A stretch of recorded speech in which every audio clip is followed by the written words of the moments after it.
Olá pessoal, dando continuidade à aula, a gente agora vai para o terceiro vídeo sobre a aula de programação em Shell, do curso de administração Linux. Eu vou compartilhar minha tela para vocês poderem acompanhar o curso. Bom, agora a gente começa a ver as estruturas de controle e aí a gente tem alguns comandos. O if, o elif, que basicamente são comandos de condição, né, teste de condição.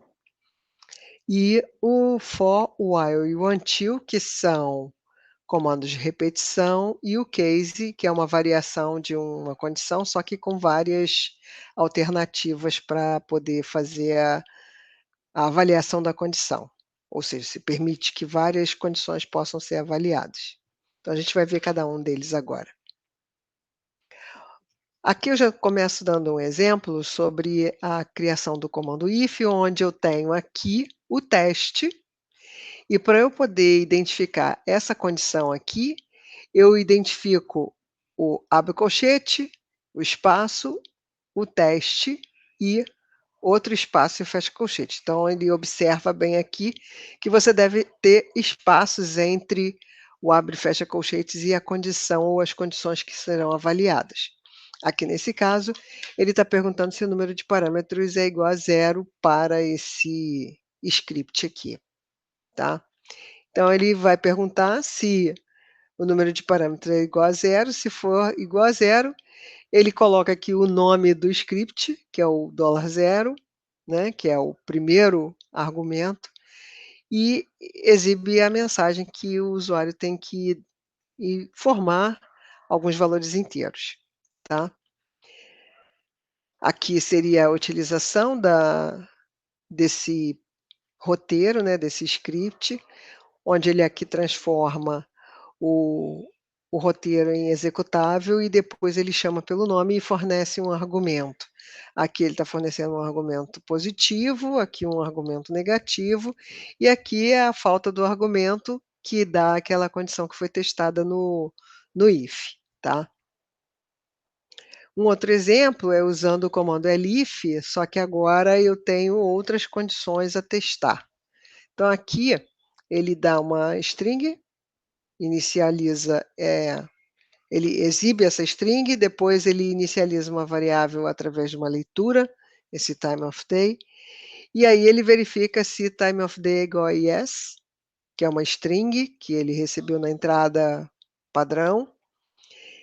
Depois ele exibe a string caso seja yes, a string recebida, e aqui ele faz o teste usando o elif para poder identificar se o time of day tem um outro valor que é diferente de yes, nesse caso aqui é null, e você poderia fazer vários testes aqui para várias strings, elif, then, e aí você colocaria elif, nova condição, then, observando sempre que se você coloca o then do lado, na mesma linha do elif, tem que ter um ponto e vírgula aqui, senão ele pode vir na linha de baixo.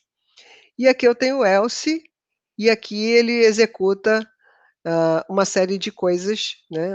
Ele ecoa algumas mensagens e finaliza o exemplo, tá? Sempre terminando com o nome do comando invertido, tá? Qual é o problema que ocorre aqui com o if? No caso, ele está fazendo uma validação de string dentro dessa variável time of day. E uma coisa que pode gerar uma inconsistência é se time of day não tiver nenhum valor. E aí ele faz esse teste aqui, if, na hora da substituição de time of day, se o usuário não entrou com valor algum, ele está validando exatamente essa construção aqui, essa condição. Nada igual a yes. Isso é uma condição inválida que vai gerar uma mensagem de erro na execução do script, na execução desse comando. Então, para evitar esse problema, o que você tem que fazer? Você tem que usar apóstrofes e colocar o nome da variável entre essas apóstrofes. Que aí, nesse caso, se não tiver nada, isso aqui é uma condição válida, ou seja, a string é vazia, e vazio é diferente de yes. Aqui é nulo, ou seja, não existe nenhum valor associado a time of day, tá? Então, para você poder trabalhar com strings, se você for, utilizar variáveis cujo conteúdo é uma string, utilize ela sempre entre aspas para poder ter condições válidas, ter execução correta dos comandos dentro do seu script. Então aqui tem um teste, já com as apóstrofes, e aqui eu tenho o elif verificando, tanto o if quanto o elif verificando se o conteúdo de time of day é um valor que é igual a yes ou no, mas aqui a condição de validação que ele está olhando é o conteúdo de time of day, tá? O comando for é um comando que faz iteração. Então, qual é a sintaxe dele? For, aqui eu tenho uma variável in valores, do comandos, e aí ele faz o done, que finaliza o for, tá? Aqui eu tenho uma variável foo, e ela vai receber um desses valores aqui. Eu estou dando uma lista de valores, bar, food e 43. E aí ele simplesmente ecoa o valor de foo na saída padrão, ele vai exibir bar, food e 43 um por linha. Se você quiser executar algum comando, values, né, aqui nessa sintaxe, values também pode ser um comando que fornece uma lista para o for. E aí, nesse caso, eu posso usar, por exemplo, eu quero for file in uma lista de arquivos que comecem por F, tenham qualquer sequência, tenham .sh como extensão. Então, ele vai executar o ls primeiro, vai gerar a lista de comandos que comecem, de arquivos que comecem por F e terminem por .sh, e para cada um desses arquivos, ele vai atribuir o nome à variável file e ele vai ecoar o nome completo desses arquivos, tá? Então, isso aqui é uma outra maneira de você atribuir valores à variável dentro de um loop, usando aqui um comando que gera uma lista para ele. Aqui eu tenho o exemplo do comando while. O que é o comando while? Ele tem uma condição, ponto e vírgula, do comandos done. Aqui, novamente, a questão da sintaxe, que o do está na mesma linha do comando while. Então, aqui eu tenho uma separação através do ponto e vírgula, a separação da condição para o do, que é o início da lista de comandos. No exemplo, ele ecoa aqui uma mensagem e ele lê um valor para essa variável aqui. E aí, o que ele faz? Enquanto o conteúdo dessa variável, repara que aqui ele já coloca entre aspas, então isso é uma string, diferente dessa string, do echo, e aqui ele ecoa essa string e lê novamente um outro valor para essa variável aqui. Enquanto não vier essa palavra, esse texto aqui, ele vai fazer a execução desse while aqui, tá? Aqui, nesse caso, o que eu estou querendo é um valor inteiro. Eu estou fazendo uma comparação de valores inteiros. Então, nesse caso, essas aspas aqui são totalmente desnecessárias, porque o que ele vai identificar é o conteúdo dessa variável menor ou igual do que esse valor aqui, tá? E aqui eu tenho a possibilidade de fazer, já que eu estou trabalhando com o valor inteiro dentro dessa variável, eu posso agora utilizar uma expressão aritmética. E como é que eu faço isso? Dólar, abre parênteses, fecha parênteses. E aqui eu tenho uma expressão aritmética que ele vai calcular. Nesse caso aqui, eu estou incrementando a variável foo. E aí, se ele recebe um valor menor ou igual a 20, ele vai incrementar até que ele chegue ao valor 20, tá? E finaliza aqui o while. Todos esses exemplos vocês podem testar, que são exemplos fáceis de você entender e ir modificando de acordo com o conhecimento que você quer adquirir do uso daquele comando. O comando until, ele tem uma condição também, until alguma coisa, ponto e vírgula do, ou então o do na próxima linha, comandos done. Nesse caso aqui, ele vai executar uma vez até que essa condição seja satisfeita, tá? A condição aqui que ele está colocando pode ser execução de alguns comandos, como ele sugere aqui. Ele executa o comando who, a saída do comando who serve de entrada para o grep, e o que ele está procurando é um determinado valor dentro desse grep para que ele retorne o usuário com o login que foi dado dentro desse argumento aqui, $1, tá?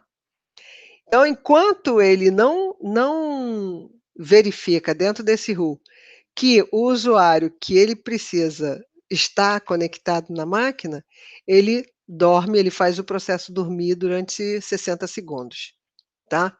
Quando aparece o usuário finalmente, o que que ele faz? Ele alerta, ele manda um sinal sonoro, porque isso aqui é a configuração do bip.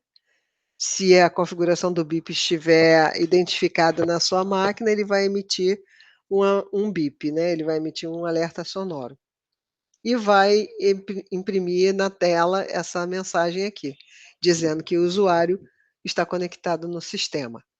Uma outra utilização aqui do grep é o seguinte, a saída disso aqui vai totalmente para aquele arquivo /dev/null, que é aquele arquivo que a gente chama de poço sem fundo, ou seja, que não guarda absolutamente nada, porque para mim não interessa a saída do grep, simplesmente eu quero saber se aquele usuário está conectado. Então, nessa lista do who, ele tem que estar conectado. Se ele não estiver conectado no ambiente, a saída do who não vai ter esse nome, esse código de usuário aqui, tá? E aí, para mim, não interessa ele exibir a saída do grep na execução desse script. E, finalmente, o case. Case, aqui eu tenho uma variável in. E aqui eu tenho vários padrões. Eu posso ter um padrão, ou outro padrão, ou outro padrão, e aqui cada comando seguido por dois símbolos, ponto e vírgula. Como mostra aqui o exemplo, eu tenho a inicialização de uma string e ele vai ecoar na tela e ele vai ler a variável que ele está identificando aqui como sendo time of day.